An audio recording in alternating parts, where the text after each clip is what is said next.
بسم الله الرحمن الرحيم. الحمد لله رب العالمين، وصلى الله وسلم وبارك على نبينا محمد وعلى آله وصحبه أجمعين. المستمعون من الأخوات والإخوة والشباب، السلام عليكم ورحمة الله وبركاته. بعد أن يتي الله سبحانه وتعالى مؤيد ميدين كادو دين الإسلام ومؤيد ميدين ووادين يلبي tawede e yangantoɓe kaɗo dina l'islam e oɗo zaman tori Allah subhanahu wa ta'ala yo Allah tabintingel e mum waɗa ɗum ɗon hara ko halisa li wajhil karim. o ɓoyna en e muɗum, o ƴettita en e hoore muɗum, o hawtidira en enen e yimɓe muɗum ɓe ñande yawmal qiyama ka firdawsil ala. haray e fewndo ɗo no makirɗum ni e nde wonno piiji ɗin ɗuuɗi, noddoɓen ɗuuɗi, mimbaruji ɗin ko wiyete kon ɗuuɗi noni nike, tawayle hara l'islam on kan ko gooto, qur'ana on ko wootere, diina kan ko woota, ka fewte juule ɗon ko nokku gootu. kono hara e famanduyeji ɗin e hutoranɗe ɗen ɗum ɗon hara no seedi ha goɗɗum ngo wurin no wayi wasi tawi ko funnangue e hirnangue. ɗum ɗon haray fewnanilaɗo sallllahu alayhi wa sallam Allah andinnoɓe ɗum wondema arwe e zamanu haray ɗum ɗon no fewdori noon. ɓe laaɓani julɓe reedu, ɓe wasi yiɓe si ɗum mo Allah tawno e ɗum wo. si Allah tawni on tigi ɗum haray ko honɗum woni solution on.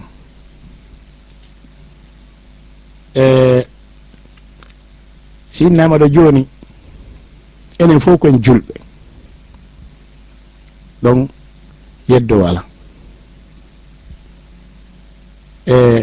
si innama kadi en fof koen gomɗinɓe ɗum kadi yeddo wala. kono haray mo kala no ɗaɓɓi inde wonde goo, ma ɗum woɓɓe goo ɗaɓɓi inde wonde goo no bakkiti e muɗum wondude e kuuɗe ɓeyditiɗe e kuuɗe yaaduɗe e kuuɗe ko ɓe nodditi ko. nde wona noon Allah subhanahu wa ta'ala sunna makko on jaɓali kala goɗɗo adduɗo goɗɗum ka l'islam tawi hina ko wonno kon fewndu law kisan Allah femba ɗum ɗon inde goo. haysi jommum fewmbi ɗum inde l'islam nden, kono heɓa inde goo nde femba hara ko nden ɗon inde si ɗum andete, nden ɗon inde haalete. ɗum ɗon haray si innama islam hande ka fewnduɗen ɗo ko sunna. sinnama sunna ko l'islam.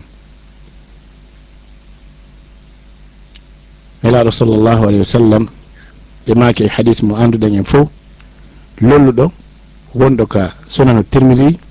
e ka sunanul bayhaqi, karmo koɓe ɓen no yewti fi makko mo ka silsila sahiha ka sahih jami li cheikh nasir rahimahullah, wondema mo juuti gurdan o hawrodiri e zamanu ka yeddodiri e ɗuuɗi. yeddodiri ɗen ɗuuɗa, joni noon so yeddodiri ɗen ɗuuɗi ɓe maki solution on ko honɗum: fa alaykum bi sunnati wa sunnati al khulafa'i ar rashidin al mahdiyyin min ba'di. o momo ɓe maki ɗo kamɓe nelaɗo sallllahu alayhi wa sallam sunna, oɗo mo ono hana ka taske. en andi jaka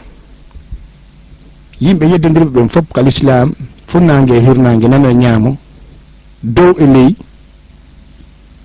ko yimɓe jogitiɓe o ko maka ɗo fa alaykum bi sunnati, jogitiɓe o ko koɓe maka ɗo sunna si ni noon ha wiyete kon as sunna ko ɗum waɗi haray ko ɗum ɗo woni ko ɓen ɗo woni yimɓe daɗuɓe ɓen e ɗen yeddodire wonɗe wippitude yimɓe ɓen sengo ñaamo e sengo nano.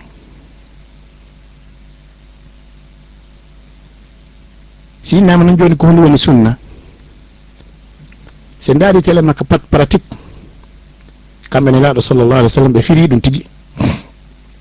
mi maaki hadisi wonɗo yeeso ɗon hadisi ka sunanul bayhaqi lasil makko no ka sahih muslim افترقت اليهود على 71 فرقة كلها في النار إلا واحدة وافترقت النصارى على 72 فرقة كلها في النار إلا واحدة وستفترق هذه الأمة على 73 فرقة كلها في النار إلا واحدة قيل من هي يا رسول الله قال من كان على مثل ما أنا عليه اليوم وفي لفظ أنا وأصحابي. التطبيق إن عندي جون كون ون سنة كون لا صلى الله عليه وسلم ونو يهور منكم كون دون فاندا تلما كتطبيق نا ديفينيسيون اون تاوسي غادي كتعريف لغة ما كتعريف اصطلاحي كون السنة دون ماري مانا فير باسكو définition ji ɗin ka usuliyankoɓe sunna définition ji ɗin ka karamkoɓe tawhid sunna ka karam seedi ka alul hadis mo kala e usuliyankoɓe kala mari mana mum feere kono joni ka tatbiq honum fanda ɓe holli wonde makko ko ɓe wonno kon e muɗum kamɓe e sahaba e maɓɓe ɓen haray kala neɗɗo julɗo no hani taskade ko woni waɗi ɓe maaki ko ɓe woni kon e hoore muɗum kamɓe e sahaba e maɓɓe ɓen jaka en andi si tawi goɗɗo si yeddonirama kala goɗɗinti ko mara gandal ko mutaki wo mo wawi artede ka hakkille makko ene taasi ko ɗum ɗo nelaɗo sallah sallam wonno e hoore mum kanko e sahaba en hara ko ni ɓe waɗirayno taasi ɓe waɗno ɗum taasi ɓe fiɓuno ɗum taasi ɓe wolno ɗum puisque ɗon ɗon joni o andi ɗon ko ɓe wi kon ko kamɓe ko won ɓe woni kon e hoore muɗum e joni an sa wiri o hadis ɗo a inna a minen hadiseje ɗen min hoolaki e hadiseje moɗon kono harayɗa hooli kan aya qur'an on allah subahana taala ka wi ɗon ka qur'an fa in amanu bi misli ma amantum bihi faqad ihtadaw oɗo ɗa felliti oɗo damir on amantum oɗo ko fanda ko nelaɗo sallah sallam e sahaba en goɗɗo sireɗon taw ɗum fa in amanu si kamɓe wonaɓe noddede ɓen yimɓe heferaɓe ɓen si ɓe gomɗini yimɓe makka yimɓe madina ɓe andi suratul bagara ko suratul madaniyankowol si ɓe gomɗini wona no gomɗinirɗon ɗo ni allah subahana taala wiyali fa in amanu bi misli ma amanta bihi ha hara ko nelaɗo sallah sallam tun hara o riwani sahaba ɓen heɓugol liman ɗaɓɓaɗo on haray hay kamɓe tigui koɓe wakkilo ɓe heɓano no nelaɗo sallah sallam gomɗiniri noon kono joni ko ɓeyente kon ɗo itibar shar'i wondema ko tazkiya ilahiya allah subhanahu wa ta'ala holli wondema kala gomɗinɗo wano nelaɗo sallllahu alayhi wa sallam gomɗiniri noon e sahabaɓe makko ɓen haray on ɗon o feewi faqad ihtadaw haray on ɗon o woni muhtadi hidayatullah ɗo haray musidɓe julɓe tedduɓe e taskoɗen ndaren woni majjere nde arana goɗɗo kala kala goɗɗo majji haray mo jogui taraf yani mo jogui sengo no a joni linsere haɗa jogui sengo goo si majjere nde naɓeta ka jogui sengo goo a yahay antiɗo jogui ko ɗum waɗi haray o aya ɗo fa in amanu bi misli ma amantum bihi faqad ihtadaw tawde ɗe hadiseje ɗe jopiɗen ɗo ɗiɗi ɗe ɓuuri kono en raɓɓiɗine tun ɗum ɗo no holli wondema ka laawol ci laawi ɗin ɗuuɗi ko laawol sunna gollandi tete fi muɗum ustad mbiɗa faala yon yilto seeɗa eɗen hadiseje ɗo e yeɗon ɗo on haali fi feccegol yahude e nasara ko noon firale alyahuda ɓen nelaɗo sallllahu alih wa sallam maki o hadise on tawa e kawiji annabiyagal maɓɓe hollugol fejje alyahuda ɓen feccike pecce buy ɓe wi 101 ko fanda ko fantiyagol annasara ɓen kadi kono ɓen ɗon fof ko hay goto ko fedde wotere woni ɓen feddeji 101 ko fedde wotere kala yahuda ɓen daɗoyta ko wan noon kadi yimɓe annasara ɓen kadi 192 ko fanda ko ɗuɗɗingol ɗon kadi ko fedde wotere daɗoyta ka julɗo ɓen kadi ko fedde 93 ɗon kadi ko fanda ko ɗuɗɗingol ko fedde wotere daɗoyta homɓe woni ɓen ɓe yimɓe wonɓe e hoore lawol sunan laɗo sallllahu alayhi wa sallam ko ɗum waɗi sen ndaari ko ɗum waɗi wono imamul barbahari karmakoɓe ye tawhidiyankoɓe arame ɓen kamɓe ɓe maaki al islamu huwa sunna wa sunnatu huwa al islam wo sanani islam ko sunna sanani sunna ko islam yani la islama liman la yaltazimu bisunna goɗɗo wata jogitade l'islam sey o gollitita sunnanilaɗo sallllahu alayhi wa sallam imam ahmad bin hambal ɓe addi ka deftere makko kitabu sunna ɓiɗɗo makko on filli ñande goo goɗɗo du'i yeeso makko o du'ani ɓe fou o wi asalullah an yuhyiyana ala l islam wa an yumitana alayhi imam ahmadu ɓeyditi ɗon maaki wa ala sunna ɓe maaki yo allah subahana taala wurna en hoore islam o wara en hoore islam ɓe ɓeyditi kamɓe imam ahmad kono o wara en e hoore sunna holli wonde honɗum ɓay tum feddeji ɗin ɗuuɗi mo nelaɗo sallah sallam wasino on fa aleykum bi sunnati gerugol arta ɗon jogito ɗon ko ɗum ɗon woni e solution on ɗum ɗon haɗa yimɓe ahlu sunna al jamaa hiɓe mari hertonɗe khasa'is e ñamite yoga e majji bisimillahi subahanahu wa taala nan kono ko adi en hewde nden on toɓɓere taw mi faala yirtan ɗon e ɗon hay hannde ɗo goɗɗon lando men ɗo ko honɗum woni sunna par ce que sinnama sunnaji salligi sunnaji korka sinnama kadi sunna a tawa yimɓe no jiiɓi ko honɗum ko hakkude sunna e farilla ka ko honno haray ko honɗum woni sunna on ka sifagol no famora o sunna mo haalɗen ɗo koye feere karam koɓe tawhidi ɓe wonɗen haalde o sunna ɗo si innama joni sunna hara ko islam on fof haray ko karam koɓe tawhid ɓe yaari ɗon ɓe wi kala ko yaadi e islam gila ka fuɗɗi ha ka hatti ka telen tawhid ka telen dewal ka telen akhlaq ka telen muamalat jihad harb islam fop wiya sunna wa yuqabiluha al bida kamɓe karam koɓe tawhidi ɓen ɓe holli ko woni sunna ka maɓɓe ko islam on kala ko yamira kon fof no yamirra noon wardugol no wira noon telema ka findeji fiɓugol kono laaɗo sallah sallam fiɓuno kon haɗa ɓeydali ɗoytali ka julde juuɗigol no ɓe juulino noon haɗa ɗoydal ɓeytali horugol no ɓe horno noon haɗa ɓeydal ɗoytali e zakkugol ittugol sadaka no haɗa ɗoydal ɓeytali kono warugol no wira noon ɗiyete sunna kala ko weñi ɗum ɗon kamɓe ko bid'a no noon bid'a aji hara ka tawhid no bid'a aqadiyya bid'a amaliya bid'a yani itibariya ila akhirihi no mari ɗon kadi façon ji kono ka karmakoɓe usul ɓen kamɓe ɓe wi ko honɗum woni sunna ko kala ko yamira ka alqur'ana ma ka sunna ka hadiseje nelaɗo sallah sallama ala sabil ala gayri l iftirad kala ko wona farilla kamɓe ɓe konti ko sunna ɓe konti mono witiri wono nafugol suumaye ɓe mana ko yamirawo ko tenti o ko tenti si konta ka farilla kamɓe konti ɗum ko sunna kalma koɓe fiƴƴaɓe wi wo sunna ɓe jippiti sengole ka ɓeeɗa woni ɗon seeɗa kamɓe ɓe wi ko martaba wonɗo hakkude mubah e wajib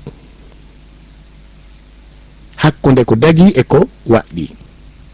kamɓe ɓe wi sunna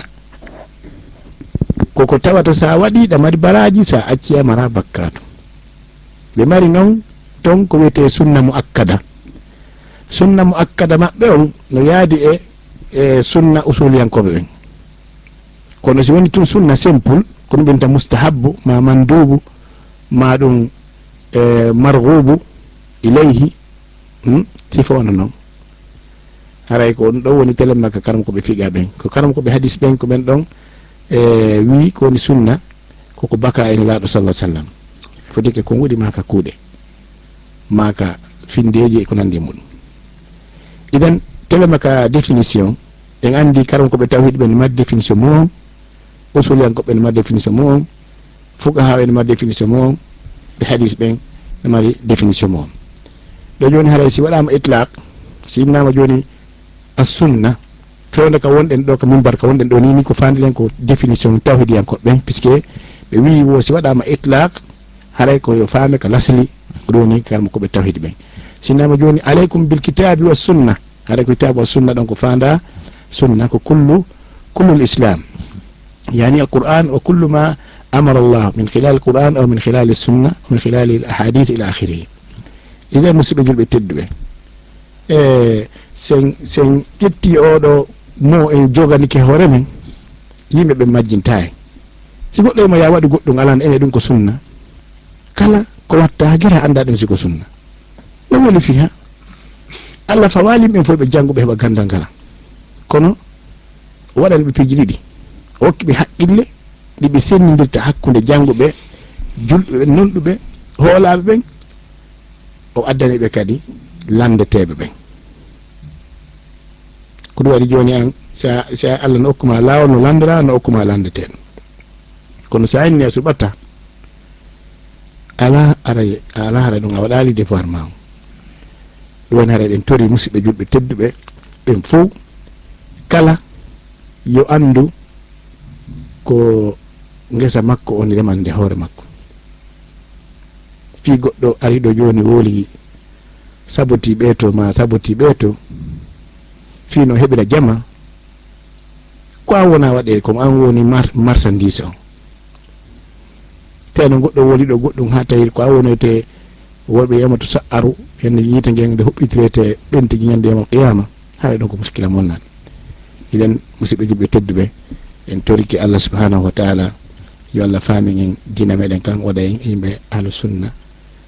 nam haray Allah yoɓon ko ɓuri moƴƴude amin du'a on haray yiltane en e nder toɓɓere nane o makuno wonde ahlu sunna wal jamaa no mari piiji ɗiɓe hertori ɗiɓe anditirte nam no tawa e khasa'is ahli sunna wal jamaa ko wiyete kon صحة الاعتقاد في كل باب من أبواب التوحيد نتوى فينده مانديجي نتوى مانديجي دي أهل السنة والجماعة عندي تلته سلغول فينده توحيد مأمنين كامبه بسلي فينده kala ko wiyete shirku e wasaniya ɗum ɗon Allah subhanahu wa ta'ala no pottini ɓe muɗum tawde Allah famini ɓe wondema mission annabaɓe ɓen ko tabintingol oɗo tawhid